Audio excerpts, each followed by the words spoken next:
avec le seul, l'unique, l'incomparable, Antoine Robitaille. Antoine Robitaille, il y a un bal de départ particulier à la CAQ. Ah oui, après le départ du ministre du non, c'est le ministre du oui qui part. C'est quelque chose. C'est Mathieu Et là, Lacombe. je me suis posé la question, est-ce que c'est pas le symbole d'une sorte de dislocation de la coalition? On se souvient de François Legault qui disait, il faut transcender là, la question nationale, puis il faut parler plutôt des manières de faire avancer le Québec. Et c'est là, c'est de là que vient l'idée de la coalition Avenir Québec. Puis euh, il était quand même plus facile dans cette coalition-là de dire, ou il est encore plus facile de dire qu'on est pour le Canada ou fédéraliste. C'est pas toujours la même chose. Il y en a qui veulent que le fédéralisme soit plus fédéral. Euh, mais c'est très difficile de dire qu'on est pour la souveraineté. Or, M. Lacombe, il s'est vraiment fait rabrouer quand il a dit ça. Et je me demande si ça s'était pas lié à une profonde déception qu'il a eue. En tout cas, c'est des informations qui m'ont été transmises, là. Il y a des rumeurs qui disent qu'il aurait vraiment voulu être vice-premier ministre. Oh, Et je me souviens très bien de la journée du remaniement. Moi, je me suis promené dans les couloirs. Je suis allé dans l'espèce de soucoupe volante où ça a été annoncé là, devant le Parlement dans le souterrain. Puis, je me souviens de l'étrange visage de déception qu'avait M. Lacombe. Donc, Hmm. je serais prêt à accréditer cette rumeur-là assez facilement parce que on essayait de comprendre pourquoi. Mais il était quand même ministre de la Culture encore. C'était apprécié, pas, apprécié dans le domaine de la culture aussi. en plus. Alors, est-ce que ça fait pas partie de l'équation avec, et je veux pas du tout nier l'importance de vouloir se rapprocher de sa famille. C'est souvent une sorte de paravent, de prétexte, ça je Mm. comprends, Ouais. mais dans son cas, quand même, ses enfants étaient très jeunes. Il nous les avait présentés lorsqu'il a été nommé ministre en 2018, puis ça avait fait de superbes images. Donc, et là, bon, évidemment, en Mais jeune politique, ministre surtout aussi. quand jeune ministre, puis en politique, quand on habite en Outaouais, c'est quand même assez loin de Québec, là. Donc, c'est bon, c'est pas aussi loin que d'autres régions, mais quand même. Donc, on peut penser qu'il avait beau vouloir être un père présent, il l'a pas été beaucoup. Donc, moi, dans l'équation, là, je mettrais, c'est ça, la déception de ne pas avoir été nommé alors il avait appuyé Christine Fréchette peut-être donc vice-premier ministre. Après ça, ben, les mauvais sondages, ça joue aussi. Hein. S'il Ouais. était sûr de rester Ouais. ministre, C'est un je peu pense drôle, que je veux dire, je veux pas minimiser les symboles, mais tu sais, être vice-premier ministre pour genre 3 jours et quart, puis là, après ça, perdre aussi. Je comprends que tu vas avoir ça dans ton CV, là, pouvoir dire que du 3 avril 2026 au 5 octobre 2026, tu as eu une job, là, mais je comme, pour, je sais pas, je trouve ça un peu bizarre, puis en plus, le Parlement est fermé, en plus, je veux dire, qu'est-ce que t'aurais fait cet été, là, t'es en vacances, être vice-premier ouais. ministre pour un mois, genre, tu sais, je comprends le symbole, mais tu sais, après, ça change quoi concrètement dans la Peut-être vie? que peut-être qu'il aurait voulu être l'homme du tandem Mm. avec Christine Ouais, ouais. Fréchette, tu sais, au lieu de Lafrenière puis Drainville. C'est les deux qui ont ramassé les Le grosses pactole, ouais. les Mais gros là, morceaux, là. on se rapproche du 50 de départ. Là. Je sais qu'il y avait une grosse équipe à la base, il était beaucoup, donc Ouais. c'est sûr que le nombre de départs est impressionnant. Mais là, est-ce qu'on peut s'attendre à d'autres départs? Ben, ça se peut très bien, hein. Il y a toutes sortes de rumeurs autour de Martine Biron. Moi, je sais très, très bien là, qu'en janvier, elle disait des choses comme je me lève un matin puis je suis favorable à rester. Je me lève un autre matin. Le lendemain, j'ai changé d'idée. Donc, elle arrivait pas à se faire une tête. Elle a quand même été avec Mme Fréchette. Elle a fait le combat pour la chefferie. Puis, bon, c'est celle qu'elle a appuyée qui a gagné. Elle a quand même est restée au Conseil des ministres. Mais est-ce que c'est suffisant? On ne sait plus. Là. Moi, je ne crois plus personne quand on me dit on va se Ben oui. représenter.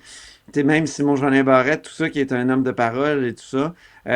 Puis il y a François Bonnardel aussi. Il s'est pas Lui prononcé. aussi, ça a été un gagnant, mais j'ai l'impression, ça fait longtemps qu'il hésite. Là, il est dans une position importante, mais est-ce qu'il a envie de refaire de l'opposition? Parce qu'il a été dans l'opposition longtemps, lui, ADQ, CAQ, Hmm. Mais ça fait est-ce qu'il longtemps y a qu'il est là aussi. est-ce qu'il y a un bouton panique à la CAQ pour Christine Fréchette? Pendant ce temps-là, d'autres partis commencent à présenter des candidatures intéressantes. Du côté de la CAQ, ça va se semer, là. Et puis, heureusement qu'il y en a une qui est annoncée, je pense, demain ou après-demain, dans Brome-Missisquoi pour la CAQ. Une candidature féminine, c'est tout ce qu'on sait jusqu'à maintenant. Il n'y a pas grand-chose qui a filtré. Mais, euh, mais c'est vrai, pendant ce temps-là, les candidatures au Parti libéral du Québec là, sont impressionnantes. Là, dans la région de Québec, là, René Ouais. Verrette, l'ancien procureur de la Couronne. Puis là, aujourd'hui, ils ont trouvé leur policier, qui est un véritable enquêteur, qui, d'ailleurs, je pense que c'est la meilleure réponse qu'il pouvait avoir à Paul Saint-Pierre Plamondon, c'est de trouver un policier qui dit, ben moi, j'ai jamais rien vu de factuel tu sais, qui peut de quelconque façon confirmer ce que Paul Saint-Pierre Plamondon a avancé. Ça me fait penser un peu à Guy Ouellet, qui a déjà été un policier de service aussi pour à l'ère Charret, qui a toujours dit ben, il n'y a rien de factuel. C'était son mot, d'ailleurs. C'est un mot fétiche de Guy Ouellet, qui lui aussi était un incorruptible, qui avait quand même combattu Mom Boucher. Là, chaque parti a son policier Mais maintenant. parlant de Charret, il y a quand même Antoine Dionne Charret. Ben oui, ben oui, c'est quelqu'un qui a beaucoup étudié. Est-ce que c'est quelqu'un qui a une grande expérience de travail? Non, mais il y a tout un nom. Donc, C'est le fils de Jean Oui. Charest, pour ceux qui n'auraient et- pas fait le suivi. oui, c'est ça. Puis c'est quand même aussi que, tu sais, Jean Charest, c'est comme un dieu au Parti libéral du Québec. Ouais. Il Oui. l'adore. Tu sais, il a quand même permis au parti de prendre le pouvoir en 2003, puis de le garder même, bon, minoritaire en 2007, mais fou, il est revenu majoritaire en 2008, tout de suite. Alors, oui, c'est ça, c'est quelqu'un qui est très bien vu malgré toutes les rumeurs qui ont circulé, puis toutes les enquêtes qu'il y a eu. Hein. Le l'UPAC a quand même enquêté énormément sur Jean Charest. Moi, j'ai même vu dans des documents de l'UPAC qu'il n'y avait que la date d'arrestation. Hein. C'est où? Oh, oh. C'est... non, mais je veux dire, c'est tout dans PLQ Inc., là, si vous voulez lire. Une lecture de chevet. Il y a beaucoup Rencontre de de... détails Oui, la dans ce livre. rencontre de Christine Fréchette aussi avec les gens d'affaires. On se demande, est-ce que c'est du lobbyisme illégal? Oui, parce que là, le commissaire au lobbyisme, Jean-François Routier, a carrément dit, oui, il y a des vérifications. Oh! Vérification, ça ne veut pas dire enquête. C'est la première étape. Commence par vérifier les informations. Or, il y a eu une rencontre avec le réseau QG100, pour qui la confidentialité est un rouage essentiel. Et habituellement, quand on convoque une première ministre, ben, il faut s'inscrire au registre des lobbyistes quand on est un homme d'affaires qui a des intérêts financiers. Or là, il n'y a pas eu d'inscription au registre. Ce réseau-là, QG100, est aux abonnés absents dans ce registre.